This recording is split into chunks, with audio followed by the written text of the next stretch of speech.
Pra, në rast, larg qoftë se BE-ja do të dështojë, Brukseli i ri do të jetë Podgorica.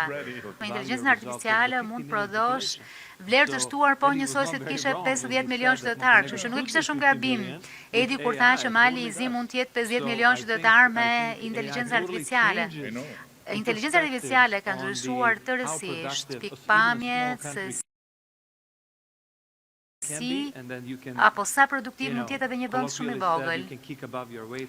Dhe për ta thënë thjesht është që ti mund veprosh mbi fuqinë tënde, nuk e them këtë gjën fjalë për fjalë, sepse në momentin që ti ndeshesh apo po them përdor aksitë tua mbi fuqinë tënde, mund edhe të zohesh, por mendoj që është shumë e rëndësishme, sidomos për vendet e vogla, që të zbatojnë në mënyrë agresive dhe dinamike inteligjencën artificiale sa më shpejt dhe mundur.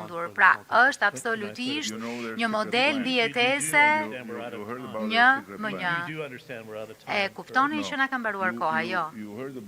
E dëgjuat planin sekret që kishin? Jo. Pra, në rast, larg qoftë se BE-ja do të dështojë, Brukseli i ri do të jetë Podgorica. Prandaj edhe jemi kaq ngushtë, prandaj edhe në tregoni kaq të mirë për 500 milion njerëz, Podgorica do të jetë kryeqyteti dhe Mali në Zi në qendër. Këtu e dëgjuat për herë të parë. Mali i Zi, pra.